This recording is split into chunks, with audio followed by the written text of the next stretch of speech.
आराधना का माहात्म्य प्राचीन समय की बात है।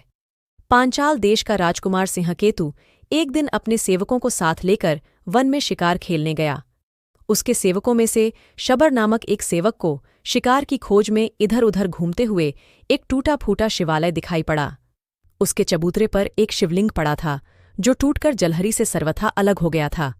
शबर ने उसे मूर्तिमान सौभाग्य की तरह उठा लिया। वह राजकुमार के पास पहुंचा और उसे शिवलिंग दिखलाकर विनयपूर्वक बोला, प्रभो, देखिए, यह कैसा सुंदर शिवलिंग है। आप यदि कृपापूर्वक मुझे पूजा की विधि बता दें तो मैं नित्य इसकी पूजा किया करूं। निषाद के इस प्रकार पूछने पर राजकुमार ने प्रेमपूर्वक पूजा की विधि बतला दी। षोडशोपचार पूजन के अतिरिक्त उसने चिता भस्म चढ़ाने की बात भी बतलाई। अब शबर प्रतिदिन स्नान करके चंदन, अक्षत, वन के नए नए पत्र, पुष्प, फल, धूप, दीप, नृत्य, गीत, वाद्य के द्वारा भगवान महेश्वर का पूजन करने लगा। वह प्रतिदिन चिताभस्म भी अवश्य भेंट करता। तत्पश्चात वह स्वयं प्रसाद ग्रहण करता। इस प्रकार श्रद्धालु शबर पत्नी के साथ भक्तिपूर्वक भगवान शंकर की आराधना में तल्लीन हो गया। एक दिन जब शबर पूजा के लिए बैठा तो देखा कि पात्र में चिताभस्म तनिक भी शेष नहीं है।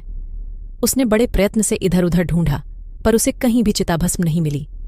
तब उसने अपनी पत्नी से चिताभस्म के बारे में पूछा।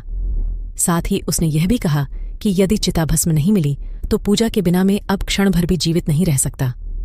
उसकी पत्नी ने उसे चिंतित देखकर कहा, नाथ, घबराइए मत, एक उपाय है। ये घर तो पुराना हो ही गया है। मैं इसमें आग लगाकर उसी में प्रवेश कर जाती हूँ। इससे आपकी पूजा के निमित्त पर्याप्त चिताभस्म तैयार हो जाएगी। बहुत वाद विवाद के बाद शबर भी उसके प्रस्ताव से सहमत हो गया।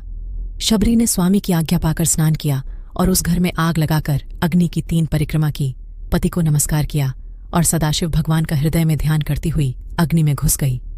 वह क्षण भर में जलकर भस्म हो गई। फिर शबर ने उस भस्म से भगवान भूतनाथ की पूजा की। शबर को कोई विषाद तो था नहीं। स्वभावशात पूजा के बाद वह प्रसाद देने के लिए अपनी स्त्री को पुकारने लगा। स्मरण करते ही वह स्त्री तुरंत आकर खड़ी हो गई। अब शबर को उसके जलने की बात याद आई। आश्चर्यचकित होकर उसने पूछा, तुम और यह मकान तो सब जल गए थे, फिर यह सब कैसे हुआ? शबरी ने कहा, आग में मैं घुसी तो मुझे लगा कि जैसे मैं जल में घुसी हूं।